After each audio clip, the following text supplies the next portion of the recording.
பைக்ல வேகமா போனாலும் மெதுவா போனாலும் ஒரே மாதிரி மைலேஜ் கிடைக்குமோ கிடைக்காதோ. ஆனா அல்ட்ரா டியூரா ஃபிளேம்ல அதிக வெப்பத்துல சமைச்சாலும் எத்தனை பர்னர்ல சமைச்சாலும் 70% எரிவாயு சேமிக்கும். வேகமாவும் சமைக்கலாம், காசு மிச்சம். Ultra டியூரா flame.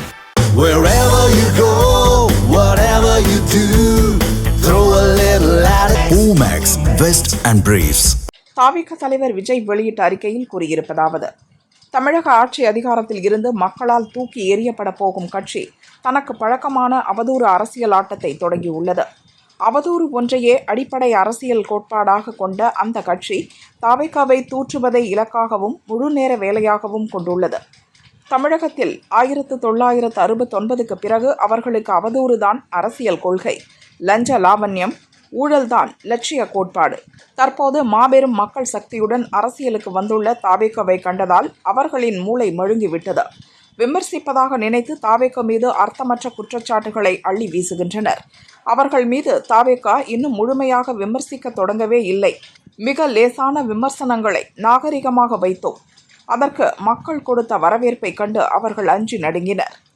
தாவேகா மீது மக்கள் ஏற்றுக்கொள்ளும் எந்த ஒரு விமர்சனத்தையும் அவர்களால் வைக்க முடியவில்லை.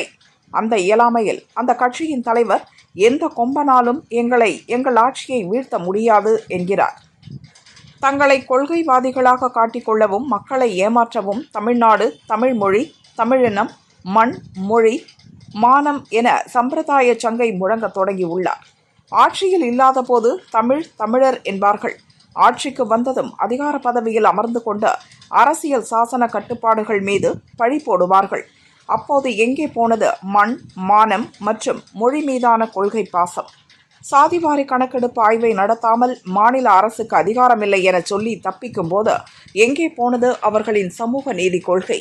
அறிவு திருவிழா என நிகழ்ச்சி நடத்தி முழுக்க தாவேகாவை மட்டுமே மறைமுகமாக திட்டுகிறார்கள். அப்போதே அறிவு திருவிழாவாக இல்லாமல் அவதூறு திருவிழாவாக மாறியது. நேற்று நடந்த வாக்காளர் பட்டியல் சிறப்பு தீவிர திருத்தத்திற்கு எதிரான ஆர்ப்பாட்டத்தில் கூட யாரை விமர்சிக்க வேண்டுமோ அவர்களை விமர்சிப்பதை விட தாவேகாவை திட்ட வைத்து மகிழ்ந்தனர். மதச்சார்பற்ற சமூக நீதி கொள்கைகளோடு களமிறங்கியுள்ள தாவேகாவை பார்த்து கொள்கையற்றவர்கள் என கூறுகிறார்கள்.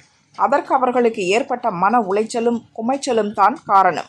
53 ஆண்டுகளுக்கு பிறகு மீண்டும் ஆட்சி அதிகாரத்தை பகல் கனவாக்க போகும் ஒரு பக்கா மாஸ் கட்சி வந்திருப்பதைக் கண்டு நாள்தோறும் நாக்குழறி உளறுகிறார்கள்.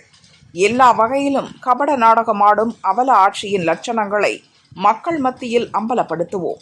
மக்கள் சக்தியின் மதிப்பை 2026 சட்டசபை தேர்தலில் அவதூறு மன்னர்களை உணரச் செய்வோம் என அறிக்கையில் விஜய் கூறியுள்ளார்.